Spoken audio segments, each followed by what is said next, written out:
Betul. Ya. Sudah ketan nggak? Jerawatnya kelihatan. Pas ini. Oke, udah kita Oke. mulai ya. Ya. Oke, selamat sore teman-teman semua dimanapun Anda berada. Salam jumpa kembali bersama saya Ani Pada.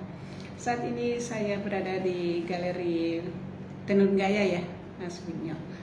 Dan saat ini di depan saya sudah hadir Mas Winyo Rahardi, seorang desainer kondang Indonesia ya, yang sudah banyak berkarya untuk memajukan dunia fashion di Indonesia maupun di internasional juga. Oke, terima kasih Mas Winyo. Oke, Mas Winyo, mungkin bisa diceritakan bagaimana dulu awalnya terjun ke dunia fashion dan industri fashion. Ya, silakan Mas Winyo. Oke. Terima kasih. Saya Winyo Rahardi, fashion designer. Saya mulai tertarik ya sebenarnya, tertarik di dunia fashion itu sudah cukup lama, dari dulu, dari 2095 ya, 1995 atau 2095 mau cepet-cepet aja. Jadi Ya. dimulai tahun 1995. Nah, itu tertarik di dunia fashion itu khususnya adalah mengenai tenun. Oke. Ya, kalau sebelumnya memang saya sejak masih aktif sebagai profesional itu saya tertarik dengan anyaman.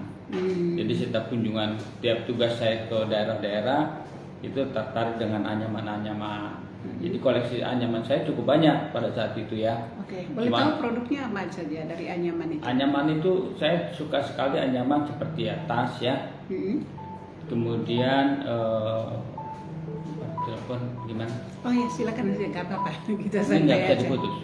Nggak apa-apa, nggak apa-apa. Silakan saja. Udah saya matiin. Ya. Oke, ya, Oke. silakan, santai aja. Silakan dilanjut. Sebentar saya off dulu aja deh, nih biar enggak. Deh. Oke. Jadi awalnya tertarik dengan anyaman itu berupa kayak tas anyam, ya, sampai ke kap lampu.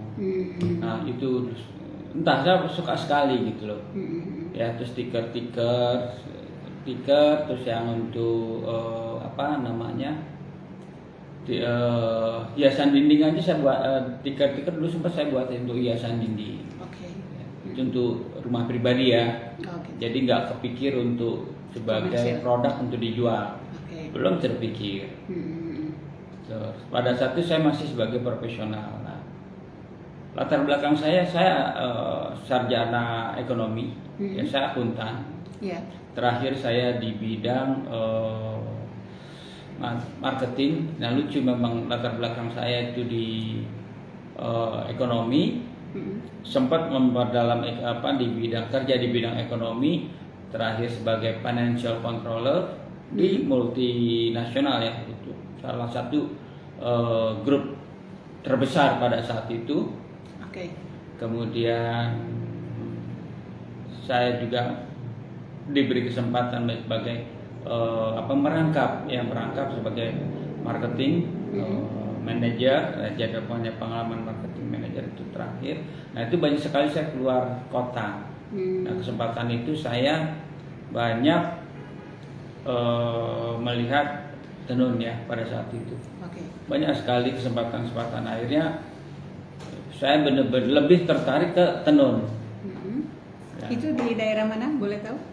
Kalau tenun awalnya saya justru ke daerah yang jauh-jauh, karena pada saat itu saya sering tugas ke daerah-daerah ya. Nah, jadi saya tertarik pada saat itu kayak di NTT ya. Pertama masuk tahun 95-96 mungkin saya sudah masuk ke NTT. Ya, tertarik dengan melihat tenun itu. Jadi setelah itu saya baru meluangkan waktu, saya cuti atau pas libur itu saya pasti keliling ke sentra-sentra tenun Di ya. NTT. Bukan NTT aja, NTT sudah pernah ya. Jadi waktu di NTT cuman belum masuk ke pedalaman ya, jadi masih di Kupang aja sekitar sana. Tapi saya melihat kain tenun itu di Kupang kan udah dari mana-mana, artinya sudah dari ND, dari Sumba, dari Kepat, TTS, TTU udah lengkap tuh. Jadi saya pada saat itu sudah kenal hampir seluruh tenun yang ada di NTT, tapi enggaknya di Kupang. Saya belinya juga di Kupang. Apa yang menarik dari tenun NTT saat itu? Saat itu saya belum mengenal semua kain tenun ya. Saya belum mengenal semua kain tenun. Jadi pada saat saya melihat kain tenun NTT itu menarik banget. Dan dalam pengertian saya orang awam takjub dengan proses menenun. Untuk mewarna aja sudah begitu lama prosesnya karena pewarna alam. Dulu bener-bener pewarna alam itu berapa puluh tahun lalu, 30 tahun lalu lah. 30 tahun lalu di kondisi itu sudah belum masuk pewarna sintetis. Kemudian mereka membuat benang untuk ditenun aja itu pintal dulu, benang kapasnya. Ya, dia pintal kapas itu lengkap tuh. Jadi pada saat melihat ke sana takjub banget ya bahwa dan mereka mama-mama dulu tahun-tahun seperti itu tuh mereka membuat belum untuk komersil, banyak yang belum untuk komersil, artinya mereka membuat kadang untuk dipakai sendiri atau keluarga atau untuk acara adat itu yang jadi mereka itu membuat benar-benar maksimal gitu loh. Kalau sekarang kan akhir-akhir ini saya melihat proses itu bagaimana mereka membuat sepertinya kualitas nggak sebagus dulu karena dulu untuk dipakai sendiri atau keluarga di acara adat. Tapi kalau yang sekarang ini bagaimana biar mereka bisa membuat cepat laku. Kalau dulu mereka membuat selera pribadi. Kalau sekarang itu membuat mereka banyak laku di pasar gimana ya. Apakah seperti ada itu perbedaan antara produk kain tenun yang dulu dengan sekarang di NTT? Oh banyak. Dari segi kualitasnya? Banyak. Kualitas sangat berbeda. Ya pertama, kalau dulu benar-benar menggunakan benang kapas yang dipintal, ya kan. Walaupun dia tebal, dia agak lembut. Ya. Kalau sekarang itu kainnya ya masih tebal, tapi itu lebih banyak sudah pakai benang polyester, benang rayon ya kayak gitu, atau katun biasa. Jadi dari situ sudah berbeda dari segi estetika tenun itu udah berbeda banget gitu loh. Jadi waktu dipegang, waktu dilihat itu udah berbeda. Terus lagi pewarnaannya juga. Ya kalau dulu yang sangat menarik itu adalah bagaimana mereka membuat warna merah bata itu dari akar mengkudu. Ya itu di daerah Kepa kalau nggak salah tuh. Timur. Nah, sekarang mereka membuat warna itu udah susah karena pohon mengkudunya sendiri sudah hampir nggak ada. Nah, sehingga warna-warna seperti itu jarang ada. Ada pun itu sudah menggunakan warna sintetis. Nah, ini yang sangat membedakannya. Di situ saja itulah sehingga saya sempat ke tenun Sengkang Makassar ya, di Makassar, ke Sengkang, kemudian di Garut, ya dulu ada di Garut, di Majalaya. Nah itu saya banyak melihat itu. Itu yang membuat saya tertarik. Kemudian saya benar-benar hobi. Nah saya pasti punya ide kan, walaupun saya masih itu. Jadi setiap libur itu saya berpikir, aduh pengen bikin sendiri. Saya punya ide, tapi mereka nggak ada yang mau, gitu. Karena merasa mereka membuat itu sudah cukup. Ini bukan di NTT ya, yang di Jawa. Saya contoh misal, saya ke Garut, saya ke Makassar. Karena waktu dulu itu yang membuat kain tenun yang simpel-simpel itu ada di Garut, di Makassar. Nah, jadi pada saat punya ide, mereka nggak kurang tertarik. Nah, bagaimana Mas Vigno meyakinkan mereka? Bukan meyakinkan, karena mereka saat itu namanya perajin tenun itu sangat-sangat sedikit. Jadi mereka tuh nggak pernah sepi order, gitu.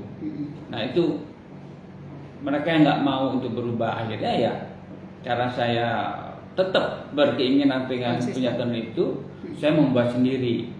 Membuat bukan berarti saya yang menenun, saya awam soal tenun saat itu ya. Apakah terjun langsung mendesain juga? Ya, jadi pada saat itu saya bikin tim ya. Ada beberapa pengrajin. Saya bikin workshop uji coba itu di Sukabumi. Ya. Saya bikin uji coba di sana di Sukabumi. Dululah saya sempat beli lahan, nggak luas ya waktu pada saat itu saya beli lahan tuh dimulai 2000 meter kalau nggak salah. Saya bikin rumah untuk workshop, saya bikin untuk tempat pewarnaan, lengkap itu konsep itu. Karena saya dengan keliling kemana pada tempat, workshop tenun itu idealnya begini gitu kan, supaya hasil maksimal. Dan saya nggak terpikir untuk jualan karena saya masih sebagai profesional. Belum terpikir ke sana. Karena benar-benar senang dan saya ingin pakai gitu kan. Nah, setelah itu proses lama sekali. Dari 97 sampai 2000, 3 tahun saya karena hobi. Saya udah minta dibuatkan, mereka mampunya begitu, bilang ini udah bagus, saya belum puas. Mereka berhenti, saya ganti baru lagi. Akhirnya pada di awal 99 atau pertengahan 99 baru saya bisa mendapatkan apa yang saya mau. Nah, di situ mendesain sendiri juga. Ya, saya mendesain, tapi semua itu mereka yang menenun semua ya. Sampai inovasi alat, oh ini nggak bisa begini, harus pakai alat seperti ini. Nah, seperti gitu kan. Bagaimana Mas bisa menerapkan konsep seperti itu, konsep desain seperti itu, sementara tidak punya latar belakang di ilmu seperti itu ya? Nah itu dia. Otodidak ya? Konsep kalau soal desain saya masih otodidak saat itu. Karena kan setelah berjalan itu saya baru tahu kekurangan saya kan. Oh saya begini, saya belum paham ini, saya belajar. Saya belum paham ini, saya belajar. Seperti bagaimana saya membuat busana pertama kali itu tahun 2022. Nah, bagaimana 2002 atau 2022? 2002. 2002, aduh 22 jauh banget lagi. 2002. Di 2002 itu saya mulai membuat busana. Nah, sebelum itu saya akan tertarik. Saya nggak ada latar belakang akademi akademi di bidang fashion. Jadi saya nggak bisa ini, saya ambil short course, ambil kursus yang cepat-cepat seperti itu. Nah, waktu menenun juga sudah bisa menenun, pewarnaan gimana? Akhirnya tim saya saya kursuskan untuk membuat pewarnaan. Akhirnya sekarang itulah proses awalnya ya. Terus saya membuat, saya belajar baru selain secara otodidak, saya juga baru apa yang saya tidak tahu saya baru kursus. Seperti gini, kalau saya waktu akademisi ya, waktu kuliah, setelah selesai saya mau ngapain saya masih bingung. Apa yang saya butuhkan? Betul. Untuk apa yang ingin yang saya capai, apa yang saya butuhkan tuh waktu saya masih kuliah saya bingung. Nah, kalau saya sebagai praktisi pada saat bikin tenun, mau bikin baju, saya banyak kekurangan. Jadi setelahnya, kalau dulu itu saya berpikir mau naik ke atas genteng masih bisa pakai tambang. Tapi kalau saya udah tahu, setelah udah praktek, saya lebih tahu. Oh ternyata saya perlu tangga untuk bisa lebih cepat dan aman untuk naik ke atas genteng gitu kan. Jadi yang saya ambil itu tepat. Saya nggak bisa ini, saya kursus pola. Oh saya nggak bisa ini, saya kursus mengenai konsep, mengenai desain gitu. Bagaimana membuat koleksi desain untuk fashion show, bla bla bla gitu kan. Akhirnya ya saya bisa penuhi semua dan saya bisa, alhamdulillah saya kuasai semua. Oke. Untuk mengambil kursus itu kira-kira durasi waktunya kira-kira berapa lama untuk kursus? Tergantung ya, kalau ini ada 6 bulan, ada yang 1 tahun gitu. Udah cukup itu. Jadi nah di sini buat teman-teman yang otodidak itu, yang masih belajar mendesain, membuat busana secara otodidak, tolong dilengkapi dengan belajar secara teorinya bagaimana, secara akademis itu seperti apa sih, karena itu akan sangat menunjang dan itu akan membuat kita lebih percaya diri. Saya membuat baju fashion show itu ya nggak sekedar orang mau bikin baju mah gampang banyak, tapi bagaimana menarik, bagaimana kita bisa menceritakan baju itu gitu kan. Betul. Nah jadi kita harus ambil kursus ya, bagaimana temanya, bagaimana konsepnya, kita juga mengerti DNA. Nah ini ya. Kalau mengerti itu semua kita bisa bercerita, akhirnya kita percaya diri.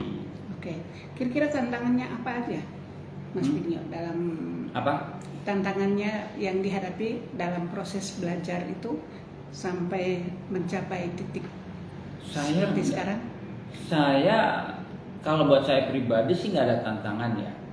Tapi yang muncul adalah tantangan itu dari bagaimana teman-teman perajin pandan ini mau bekerja lebih lebih ulet, lebih teliti. Nah itu yang tantangan. Bagaimana kan saya mungkin tempat lain tidak menerap, terutama ya di tempat penenun itu hampir nggak ada quality control.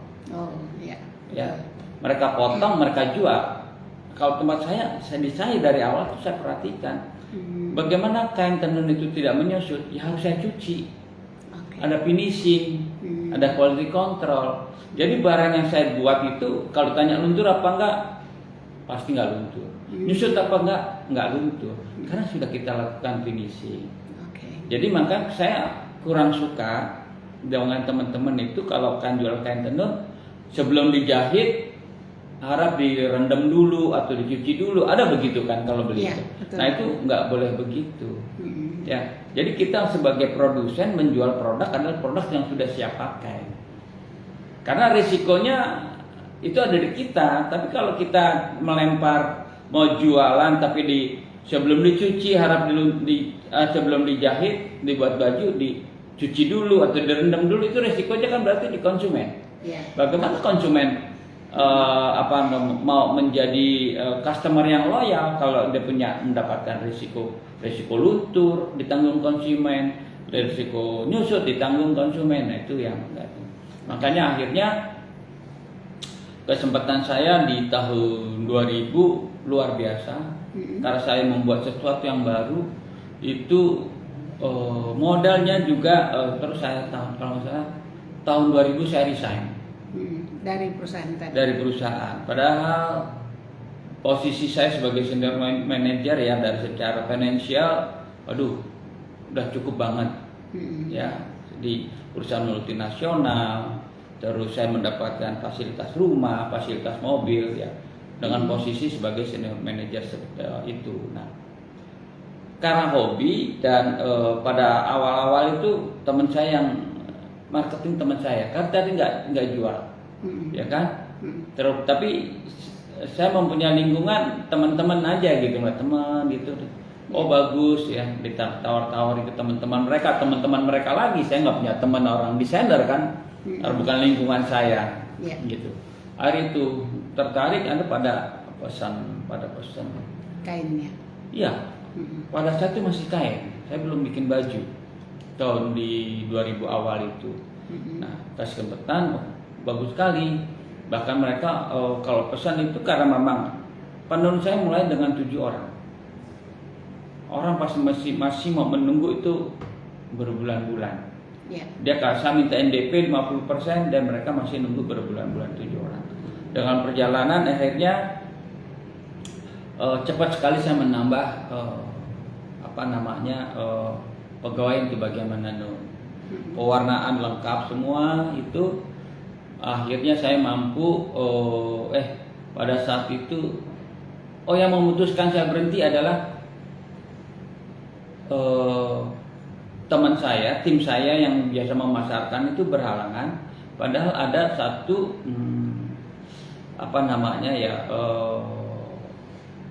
penghobi mungkin ya, itu sangat berminat dengan kain saya gitu. Nah, dia berhalangan, saya yang nemuin. Ya, karena memang saya mengikuti dari awal, saya sangat pasif menjelaskan, dia mau pesan-pesan itu. Dia kebetulan mau bikin acara itu di tahun 2000 saya sampai terharu bahwa dalam hanya 1 jam saya dapat order 200 juta. Wah, tahun 2000. luar biasa. Tahun 2000. 50 juta, sorry. 50 juta. Itu dari mana itu, boleh tahu? Saya nggak sebut namanya ya. Okay. Ada nggak enak. Sampai sekarang masih ada masih ada hubungan gitu. Oke. Dia ada acara 50 juta hanya 1 jam gitu kan. Saat itu ceknya tuh standar catat bank. Standar catat bank dulu masih ada. Bukan standar. Bukan standar catat bank. Ya seperti itulah, saya lupa ya ceknya. Itu saya terharu. Dalam 1 jam saya ini bisa dapat 50 juta. Itu order ya. Iya. Nah, dia saya kirim itu bertahap. Habis itu saya langsung berpikir, saya mutusin untuk mengundurin diri. Oh ternyata nih prospek bagus nih kalau saya tanganin sendiri gitu kan. Jadi dari mulai bikin, akhirnya saya ikut pameran dulu juga cuma kain, sarung selendang, seperti gitu. Belum bikin baju 2002. 2002 saya bikin baju, terus 2004 atau 2005 pas Pak SBY terpilih jadi presiden 2004 kalau nggak salah. 2005-nya saya diminta untuk, saya nggak tahu tuh jalan Tuhan itu ya.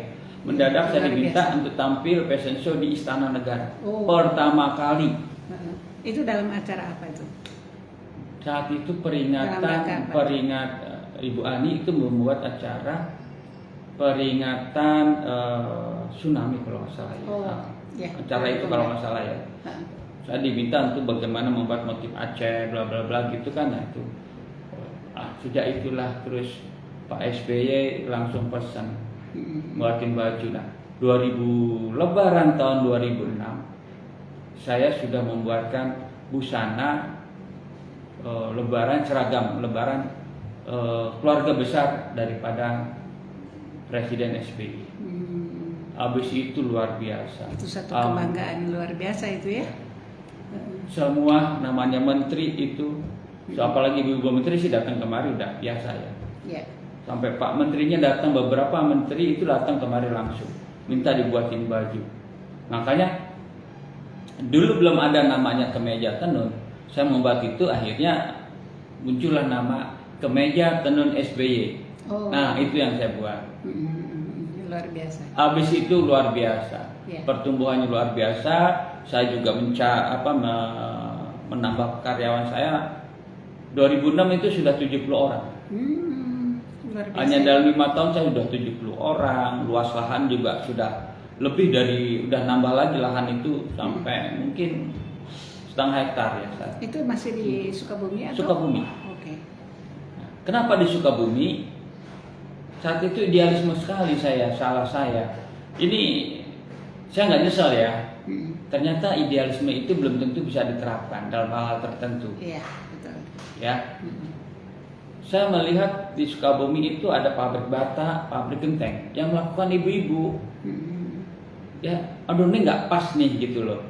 Jadi gimana ibu-ibu ini mau bekerja menenun, pekerjaan ringan, memang kerjaan perempuan, ya kan? Iya. Gitu. Ternyata begitu mereka melihat tenun itu kan lusi ya, lusi kalau kain tenun itu lebar 115,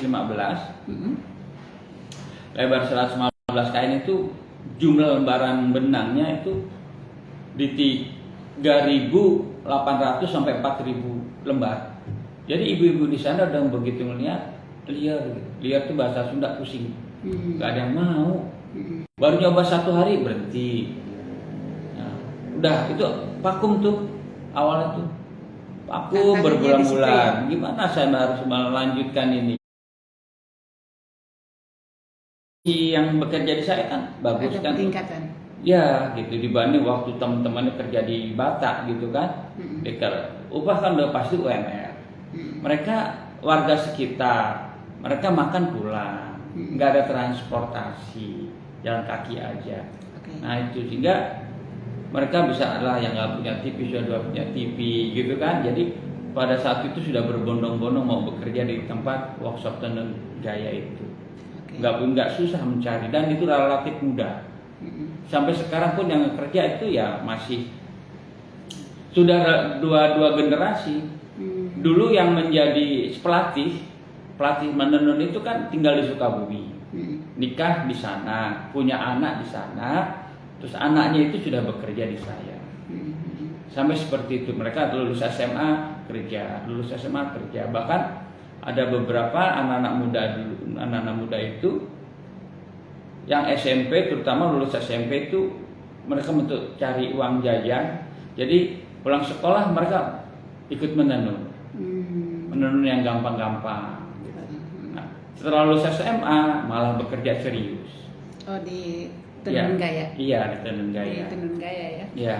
Boleh sedikit, mungkin saya atau teman-teman lain ingin tahu kenapa memilih brandingnya tenun gaya. Tenun gaya